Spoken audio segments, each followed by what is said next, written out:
UFC Fight Night Song Yadong versus Davison Figueiredo is happening this weekend, and I'm going to break down the main card.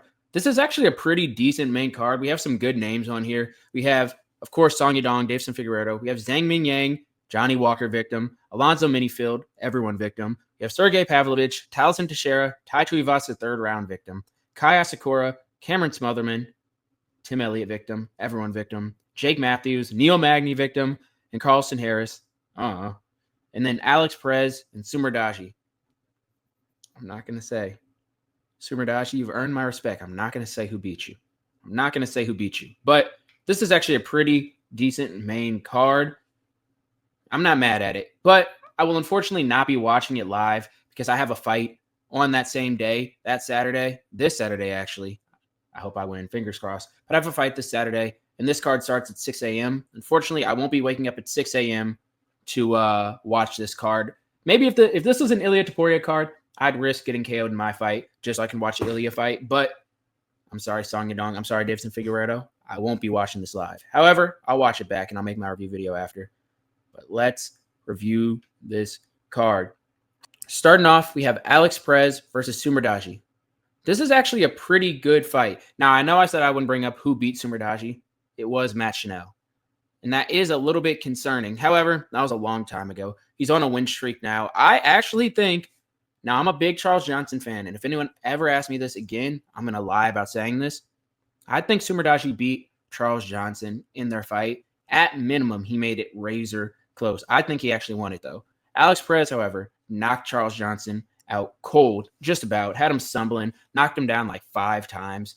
It was over. He was out after that first punch. The rest was just because he could recover good, I guess. However, he did miss weight in that fight by a decent amount. I think, who else did he fight recently? Was it Asu Amabayev? Where he was actually, in my opinion, I think he was winning that fight until he wasn't. That doesn't make much sense, I know. I think he lost the first round, but he started picking it up. He was winning that fight, and then he got subbed. I don't see Sumerdaji having that same fluke submission potential. And Alex Perez is pretty good. In my opinion, I don't think he beat Muhammad Makayev. However, I don't know. I wouldn't have been mad if they gave that to Alex Perez. Alex Perez throws 2 more punches in that fight. Doesn't even have to land them clean. Just on the guard, he wins that fight unanimously, in my opinion. Sumerdaji, however, he's very long. He's very lanky. Only 5'8". I keep forgetting that flyweights long and lanky means something different. Alex Perez is 5'6", but look at that reach difference. What would that even be? Is that like a 7-inch reach difference? 7 inches is a lot, by the way. A 2-inch reach difference would be insane. 1 inch, that's 1 inch and 2 inch. It just matters how you use the reach. But 7-inch reach disadvantage for Alex Perez? I don't know. This does feel like the type of fight that Alex Perez would fluke with a big overhand, a big hook, drops Sumerdaji and finishes him. Alex Perez does have sneaky power. But I think just because of the momentum, Alex Perez missed weight in his last fight against Charles Johnson. Oh, if he makes weight this time, you know what? No ifs, ands, or buts. I have Sumerdaji by a decision in this fight. I think he may lose, may get rocked, may get dropped in one of the rounds, but I think he's going to clutch up a 29-28 and beat Alex Perez by decision. All right, moving on. We have Jake Matthews versus Carlston Harris. In my opinion, this is a pretty easy fight for me to pick. Jake Matthews, in my opinion, is actually pretty good. I don't rate Carlston Harris at all. Jake Matthews is actually a decent level fighter. I'm a big Neil Magny enjoyer. However, his fight against Magny should have been stopped. He subbed Magny. The ref stopped it before the round ended while he had Magny in a locked-in submission. And then afterwards, he thought he had won the fight because the fight ended before the round. But then I think Magny kind of saved himself in that fight by going back to his stool because Magny didn't tap. Magny wasn't out. I think he was close to tapping, close to being out, but Magny didn't do either. So I think Magny, by going back to his stool and pretending that nothing weird had happened, I think the ref didn't want to stop that fight and admit his mistake, and that fight kept going. And Jake Matthews had a crazy adrenaline dump and ended up gassing after that and losing that fight. Neil Magny is pretty good, in my opinion. I know he's not ranked anymore, but he's probably the best gatekeeper, maybe of all time. And I think Jake Matthews, he has an argument for getting that submission win. Now, I can't say assured would have happened, but he's at least better than Carlston Harris, in my opinion. I think I'm actually going to take Jake Matthews by a club and sub. I think he's going to – Yeah, club and sub. I think in the second round, he's going to knock down Carlson Harris maybe. Maybe not fully knock him down, but pressure him against the fence, land good shots, take him down. Some way he's going to get him to the ground, and then he's going to sub Carlson Harris in the second round. I think I have it by a Darce choke. So give me Jake Matthews by a second round Darce. Kaya Sakura. All right. I do not want to see Cameron Smotherman's face that big. Kaya Sakura versus Cameron Smotherman. Now, both of these guys are on 2 loss streaks. Kaya Sakura's is against Tim Elliott. Just saying that out loud, it's kind of switching my pick just a little bit, but I think I'm going to. All right, you guys kind of know my pick already. It's Kaya Sakura. However, I do think Cameron Smotherman has a chance of winning this one. Kaya Sakura is moving up from flyweight, lighter man skill, but I don't know how much a lighter man skill applies when you never really had that skill in the first place. He lost by submission to Tim Elliott, and it's not like in the first round he was styling on Tim Elliott. He was winning on the feet, which is impressive. Tim Elliott is not a bad fighter, especially in the first round. I'm not going to hate on Kaya Sakura for losing that fight, or for that fight as much. He kind of fluked it on the ground. He doesn't have great grappling. In that Pantoja fight, Pantoja did what he does. First round came out, knocked down Kaya Sakura, took him down. Second round took him down, took his back, subbed him. I'm not going to get too mad at him for that fight.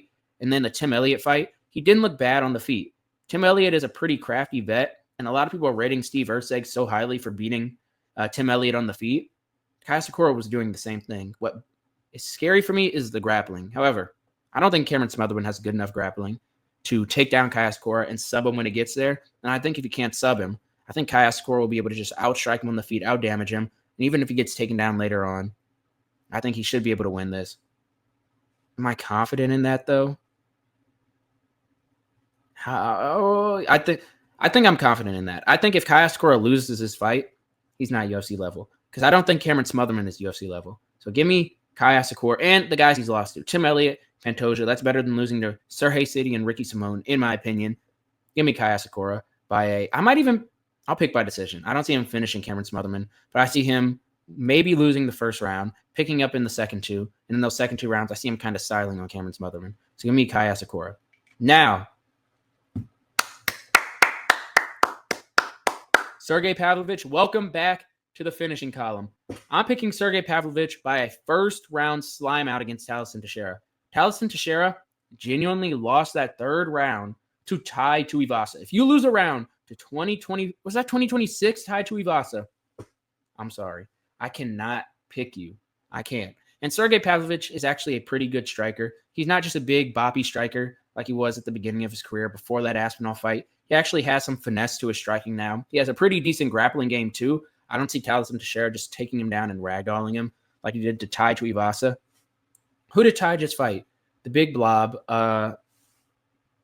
What's his name? The big British blob. Whatever his name was, he genuinely did better against Tai Tuivasa on the feet and in the grappling than Talison Teixeira did. I think Sergey Pavlovich, well, first of all, he already finished Tai Tuivasa in a round. I think if they rematch, Sergey Pavlovich would finish him quicker than he did in that first fight. That's just my opinion. I think everyone Talison Teixeira has beat, Tai Tuivasa and one of the Tafa bros, Sergey Pavlovich slimes both of them out. And Sergey Pavlovich slimed out Derek Lewis, who knocked out Talison Teixeira in a round. Talison Teixeira, I know he's supposed to be this big, powerful heavyweight. He finished guys on the regional scene, the Brazilian regional scene, not that impressive, no one that good. And then he finished one of the Tafa bros in the first round. But it wasn't really like a power thing. He hit him with the knee to the body, elbowed him in the face, and it broke his nose, and then he quit. It wasn't like a concussive power thing. I don't think I have to worry about Sergey Pavlovich getting chinned in this fight. I think he can just move forward and knock out Talison Teixeira. If he doesn't, I just don't know it. I'm so confident in this fight. I genuinely will be more shocked if Sergey Pavlovich doesn't knock him out in the first round than anything else on this card. Genuinely. Sergey Pavlovich by a first round slime out. That's what I have. Maybe he's hesitant.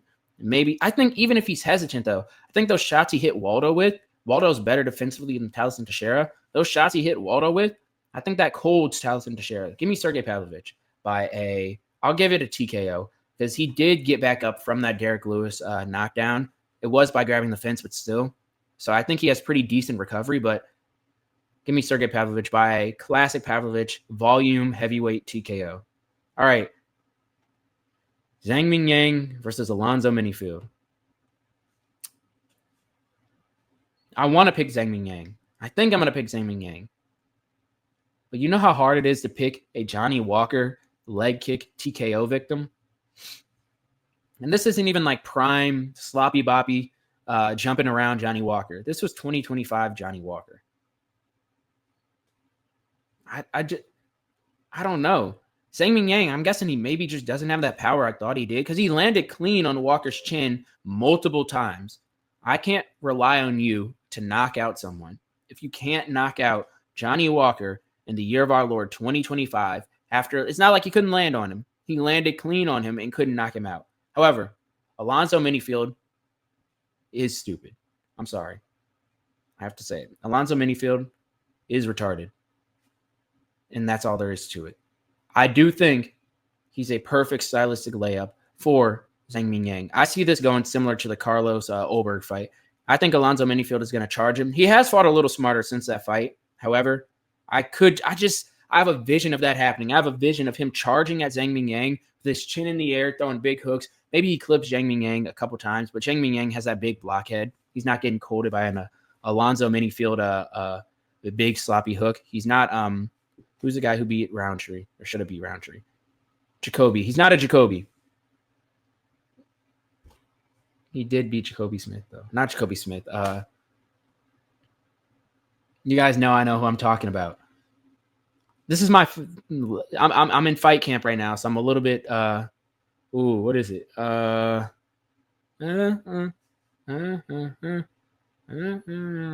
Okay, whatever his name is. I could just see Zhang Mingyang running in. Alonzo Minifield running into Zhang Mingyang, getting clipped on the chin and put out cold. Give me Zhang Mingyang by a first minute slime out. Now we have Song Yadong versus Davison Figueiredo. A year ago, I would have predicted a Song Yadong decision.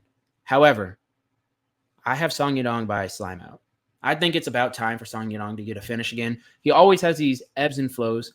He can't finish the best of the best. He can't beat the best of the best. He does decent against mid-level competition. Then he finishes these kind of bad guys. I don't mean to be disrespectful to Davison Figueiredo. He's washed now. That Umar fight, he didn't throw a single shot. And Umar's style isn't to finish people like that. It's to take them down. It's to submit them, ground and pound them, win a dominant decision. Yeah, he can have some knockout potential, but he's not a knockout guy. Song Yadong, he's shown he has decent enough cardio in that Hootie fight. Cejudo fight, even though it got stopped early, he was starting to get pieced up a little longer that fight went, especially after Triple C switched. I'm not calling it another grown man's Triple C. After Henry Cejudo switched to southpaw, he did start having some success against Yadong. Maybe Davison Figueiredo can, work with that. But I just think he's so washed at this point. Song Yadong just going to be able to throw whatever he wants at Figgy. Figgy won't be able to. And he's not taking down Song Yadong. Song Yadong is a great defensive grappler. Figueiredo in the year of 2026 is not taking down Song Yadong. He's going to be stuck on the feet with a big, powerful striker, young striker. Yeah, just give me Song Yadong by a slime out. I just don't see a way Figgy can win this. I don't see how Figgy can get this fight to the ground. And if he's stuck on the feet, not throwing any shots, not giving Song Yadong anything to worry about, and Song Yadong has a granite chin, and Figgy's power is reduced, and he doesn't even throw punches for the power to do anything, I just don't see how he can last 5 rounds against Song Yadong. And that's not because I rate Song Yadong super highly. It's just because this stylistic matchup, I just don't see what Figgy can do. And if you're just standing in front of Song Yadong, you're not a Sean O'Malley. You're not a Corey Sandhagen. You're not a what's his name? Cheeto Vera. You don't have that big blockhead chin or super good defensive tendencies. I think Song Yadong can cold you, and I think he will, especially over 5 rounds. Has a decent cardio. So give me Song Yadong by I'll say a 3rd round KO. Maybe it's a little bit competitive at first. Maybe it's a little low volume at first. But I think Song Yadong's going to find the shot, pick up the volume, and put Figgy out cold. So I have Song Yadong by a KO. I have Zhang Mingyang by a KO. Sergey Pavlovich by a KO. Kai Askor by decision. Jake Matthews by submission. And Sumerdaji by decision. I got a little worried there saying all those KOs because no fight card has that many KOs. The UFC won't be that good to us. But I'm sticking by my decisions. Let me know what you guys think in the comments below. Wish me luck for my fight this Saturday. And I'll see you guys later. Remember to like and subscribe. and I'll talk to you guys tomorrow. Peace.